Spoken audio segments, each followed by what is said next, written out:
I was staying alive by eating only ice whenever I got hungry because I had neither food nor clean water to drink. Thinking about this made me cry, but I still had a few biscuits left. I put spoiled sauce on them and somehow ate them. Actually, I was a big thief who had come to this palace to steal a painting worth crores. But while escaping, I entered the wrong password at the gate. Immediately the siren went off and all the doors got locked. Contact from outside was also completely cut off. Even then, I did not give up.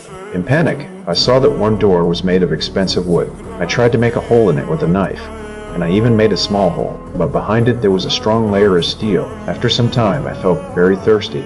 I went to the kitchen to look for water, but the main water supply was off. There was no gas either, and in the fridge, there was only spoiled pickle. Just then, I saw some oranges, but they were not real. They were decorative items made of stone. In anger, I picked up one orange and threw it at the glass window, but the orange itself broke, and nothing happened to the glass. At the same time, the AC of the house turned on, and the room temperature started rising. To get some coolness, I went toward the pool, but it was filled with salty water. Even in the aquarium, there was no drinkable water. Then I thought of a new way. I tore pages from a book and burned them with a magnifying glass. Then I pushed the smoke toward the fire detector, and suddenly the sprinkler system turned on and water started falling from above. Now I had water to drink, but because of this, all the electronic systems got damaged. Even then, I did not give up in the hope of getting out. I pulled the furniture of the room and gathered it in one place. I took out the big curtain and somehow made a temporary ladder, but the ladder was still too short. In frustration, I climbed down. Just then, an idea came to my mind.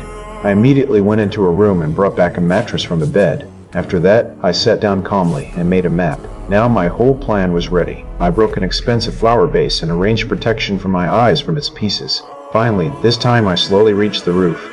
Then I started trying to break the edge of the roof, but it was strongly fixed with screws. I made tools from pieces of wood and started opening the screws one by one. Finally, when all the parts were removed, I took out the last screw too. Before leaving, I wrote a message on the wall.